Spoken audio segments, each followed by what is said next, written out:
بسم اللہ الرحمن الرحیم الحمد للہ والصلاة والسلام علی رسول اللہ وعلی آلہ واصحابہ ومن اتبع ہداه فاعوذ باللہ من الشیطان الرجیم بسم اللہ الرحمن الرحیم وما ارسلناک الا رحمة للعالمین صدق اللہ مولانا العظیم وصدق رسولہ النبی الامین الکریم ونحن على ذلك لمن الشاہدین والشاکرین والحمد للہ رب العالمین۔ حضرات آقائے نامدار، مدینے کے تاجدار، دونوں عالم کے مالک و مختار، سید ابرار و اخیار جناب احمد مجتبی محمد مصطفیٰ روحی فدا جناب محمد رسول اللہ صلی اللہ علیہ وسلم کی بارگاہ بے کس پناہ میں درود پاک نذرانہ پیش کریں۔ پڑھیے اللہم صلی علی سیدنا مولانا محمد معدن الجود والکرم وآلہ وبارک وسلم۔ تعلق ہمارا کیا عقیدہ ہونا چاہیے رسولان اعظام انبیاء کرام کے سلسلے میں ہمیں کیا عقیدہ رکھنا چاہیے، اس کے متعلق انشاءاللہ سب سے پہلی بات یہ جاننا چاہیے کہ نبی اس بشر کو کہتے ہیں جسے اللہ تعالیٰ نے ہدایت کے لیے وحی بھیجا ہو۔ نبی اس انسان کو کہتے ہیں جسے اللہ تعالیٰ نے ہدایت کے وحی بھیجا ہو، اور رسول انسان ہی کے ساتھ خاص نہیں بلکہ ملائکہ میں بھی رسول پائے جاتے ہیں، جیسے کہ حضرت جبریل علیہ السلام ہے، حضرت میکائیل علیہ السلام ہے، حضرت اسرافیل علیہ السلام ہے، حضرت اسرائیل علیہ السلام ہے، یہ سب کے سب رسول ہیں۔ اللہ تبارک و تعالی قرآن مجید میں ارشاد فرماتا ہے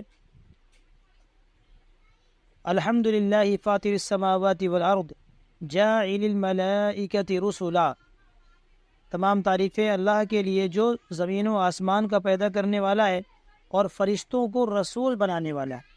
تو اللہ تعالیٰ نے جس طرح انسانوں میں رسول بھیجے ہیں، رسول بنائے ہیں، اسی طرح اس نے فرشتوں میں بھی، ٹھیک ہے۔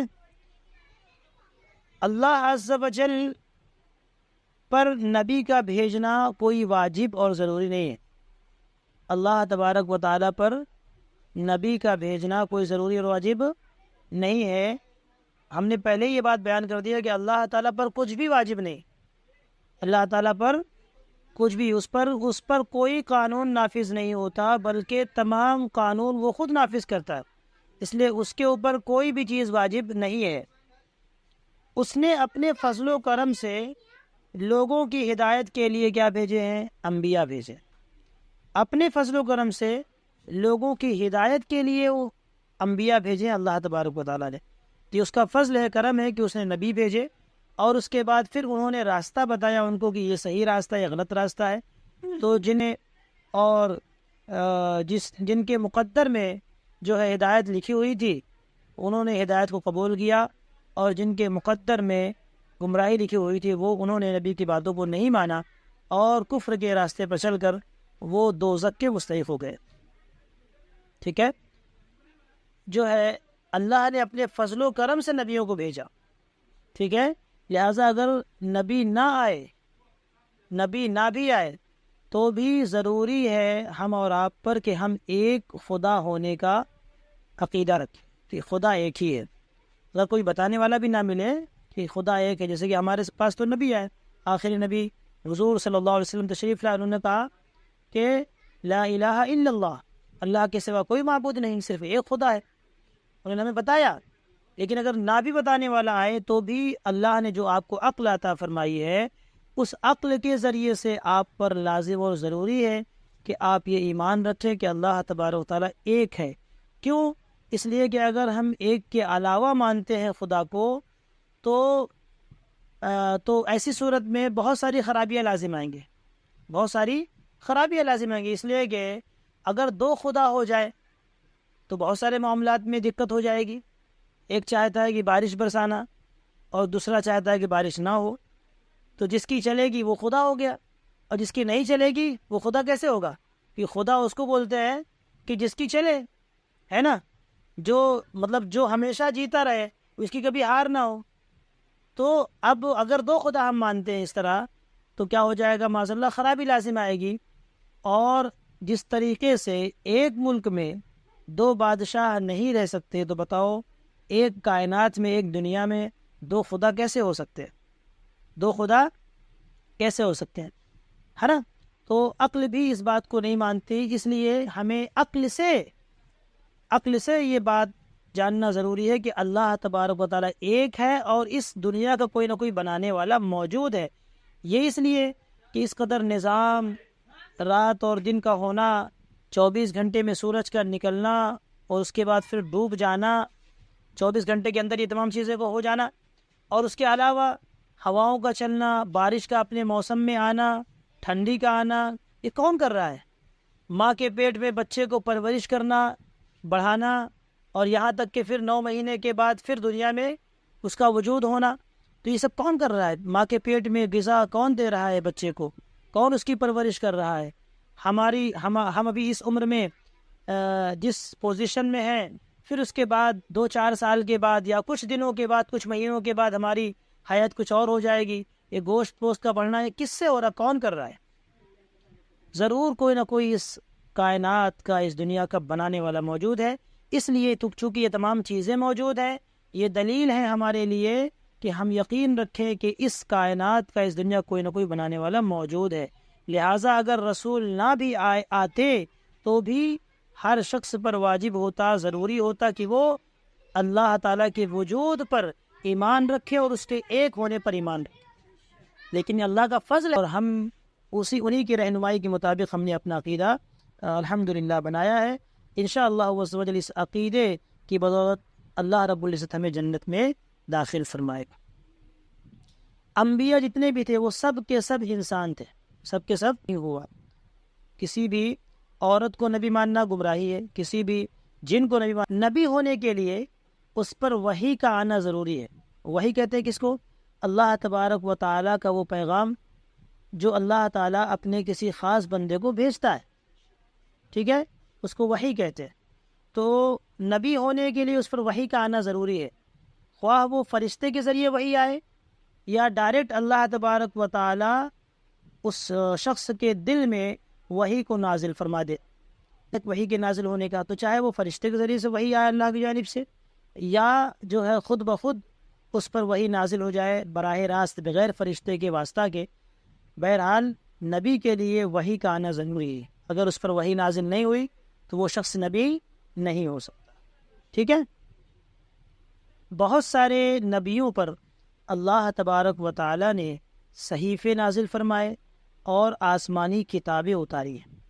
بہت سارے نبیوں پر، ہر نبی پر صحیفے نازل نہیں ہوئے، اس لیے کہا بہت سارے نبی ایسے ہیں جن پر اللہ تعالیٰ نے صحیفے نازل فرمائے۔ نہیں، صحیفے کہتے ہیں چھوٹی سی کتاب جس کے اندر کچھ احکامات ہوں، تو اللہ نے صحیفے نازل فرمائے اور آسمانی کتابیں بھی نازل فرمائی ہیں، جن میں سے 4 کتابیں بہت مشہور ہیں، ہے نا۔ اس میں سب سے پہلی کتاب کا نام ہے توریت، جو حضرت موسیٰ علیہ السلام پر نازل ہوئی۔ دوسری کتاب کا نام ہے زبور، جو حضرت داؤد علیہ السلام پر نازل ہوئی۔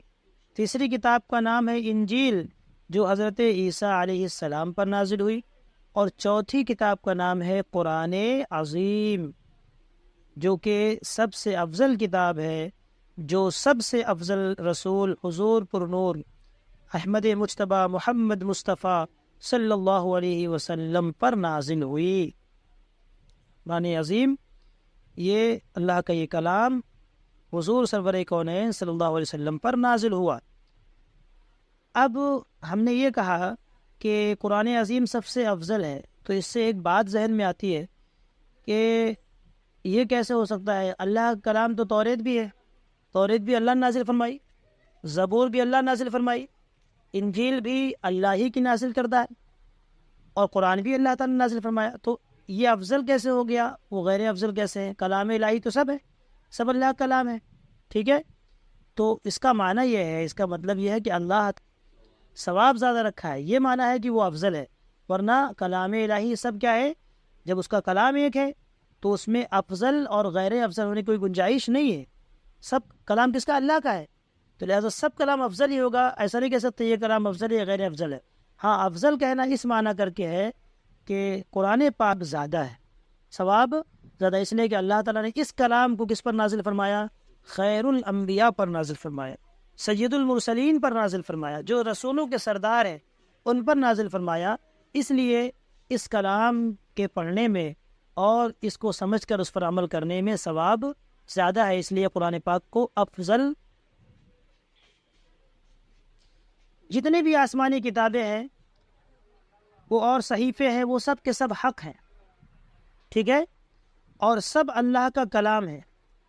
اس میں جو کچھ بھی ارشاد ہوا سب پر ایمان لانا ضروری ہے، لہذا توریت ہو، انجیل ہو، زبور ہو، یا قرآن ہو، یا اس کے علاوہ اور جو دیگر جن کے ہم نے نام نہیں لیے صحیفے، حضرت ابراہیم علیہ السلام پر نازل ہوئے بہت سارے صحیفے، حضرت آدم علیہ السلام پر نازل ہوئے، حضرت ادریس علیہ السلام پر نازل ہوئے، حضرت شیش علیہ السلام پر نازل ہوئے، جن کے ہم نام نہیں لیتے تھے، اور نہ ہی ہمیں پتہ ہے، بہت ساروں کا نام نہیں پتہ، کیونکہ ہمیں سید نے بتایا ہی نہیں ان کے نام، لیکن یہ بتایا کہ ہاں بہت سارے رسولوں پر صحیفے نازل کیے گئے۔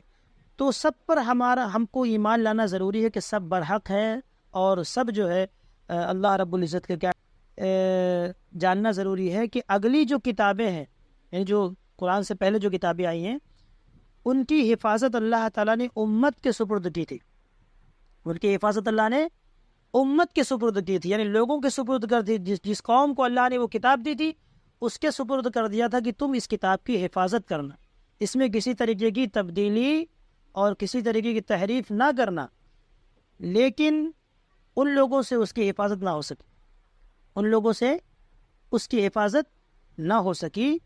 تو اس لیے کلام الہی جیسا اترا تھا ان کے ہاتھوں میں ویسا باقی نہ رہا، بلکہ ان بدمعاشوں نے تو یہ بھی کر دیا کہ ان میں تحریفیں کر دی، مطلب اس کے اندر کچھ جو ہے جو الٹی سیدھی باتیں، اپنی من مانی جو باتیں تھی، اپنے خواہش کے مطابق باتوں کا اضافہ کر دیا، اور جو بات اپنے دل کے خلاف تھی یا اپنی طبیعت کے خلاف تھی اس کو ہٹا دیا۔ تو اس کی حفاظت خود ان کے ذمے تھی، اور ان لوگوں نے اس میں رد و بدل کر دیا، اور اس بات کا ثبوت خود ہمیں قرآن دیتا ہے، اس بات کا ثبوت خود ہمیں قرآن کریم عطا کرتا ہے۔ وَيُحَرِّفُونَ الْكَلِمَ عَن مَّوَاضِعِهِ، اور یہ لوگ جو ہے اللہ کے کلام کو اس کی جگہ سے تحریف کر دیتے ہیں، اس کی جگہ پر سے ہٹا دیتے ہیں، اور بے شمار آیتیں، بہت ساری آیتیں موجود ہیں جو اس بات کی شاہد اور دلیل ہے کہ ان لوگوں نے اپنے کتابوں میں تحریف کر دی۔ لہٰذا اس لیے اب جو ہے ان پر ہم مکمل طور سے ان کتابوں پر کہ یہ اللہ کا کلام ہے اس طرح ہم ایمان نہیں رکھیں گے، لیکن اللہ رب العزت کا کرم بالائے کرم ہے کہ اس نے اس کتاب یعنی قرآن مقدس کی حفاظت کی ذمہ داری خود لی، اور فرمایا انا نحن نزلنا الذکر وانا لہ لحافظون، کہ ہم نے ہی اس قرآن کو نازل کیا ہے اور ہم ہی اس کی حفاظت کریں گے۔ لہٰذا تاریخ شاہد ہے، زمین و آسمان گواہ ہے، اور ہسٹری اس بات کی گواہی دیتی ہے کہ آج تک قرآن پاک کا ایک نقطہ بھی ادھر سے ادھر نہ ہو سکا، ایک نقطہ بھی ادھر سے ادھر نہ ہو سکے۔ یہ قرآن پاک کا اعجاز ہے، اور اللہ نے جو وعدہ فرمایا ہے کہ اس کے اندر اس کی حفاظت ہم خود کریں گے، لہٰذا اسی وجہ سے الحمدللہ یہ کتاب محفوظ ہے، اور ہم مکمل طریقے سے جو کلام ہمارے پاس ہے کلام پاک ہے وہ اللہ کا کلام ہے، اس میں ذرہ برابر شک نہیں ہے، ٹھیک ہے۔ اب رہا جو کتابوں میں تحریف ہو گئی، یعنی جو پہلے کی کتابیں ہیں توریت، زبور، انجیل، تو ان کے بارے میں کیسے ہم عقیدہ رکھیں، ان کو مانیں یا نہ مانیں؟ تو اس سلسلے میں یہ بات یاد رکھیں کہ جب کوئی بات ان کتابوں کی ہمارے سامنے پیش ہو، تو اگر وہ ہماری کتاب کے مطابق ہے، کلام پاک کے مطابق ہے، تو ہم اس کی تصدیق کریں گے، یعنی اس کو مان لیں گے، اور اگر وہ مخالف ہے تو یقین جانیں گے کہ یہ ان کی تحریفات میں، اور اگر موافقت اور مخالفت کچھ بھی معلوم نہیں، یعنی نہ پتہ ہو، تو ہم اس بات کی نہ تصدیق کریں گے اور نہ ہی اس کی تکذیب کریں گے، نہ اس کو جھٹلائیں گے اور نہ اس کو ایمان ہے صحیح یا غلط۔ تو ہم اس سلسلے میں یہ یقین رکھیں گے، یہ اعتقاد رکھیں گے کہ اس کی کتاب برحق ہے، اللہ نے جو اتارا توریت، انجیل، زبور وہ حق پر ہے، ہم اس پر ایمان رکھتے ہیں، نہ ہم اس کی تصدیق کریں گے اس معاملے کی، اور نہ ہی ہم اس کی تکذیب کریں گے، نہ جھٹلائیں گے اس کو، اور نہ ہی اس کو کیا مانیں گے، سچا قرار دیں گے کہ یہ کلام سچا ہے، اس لیے کہ ہمیں اس کی سچائی کا علم نہیں ہے، تو ہم اس کا علم اللہ کے سپرد کر دیں گے، اور کہیں گے کہ بس ہم ایمان رکھتے ہیں اللہ تعالیٰ پر، اس کے رسولوں پر، اور اس کے کتابوں پر، اور اس کے فرشتوں پر۔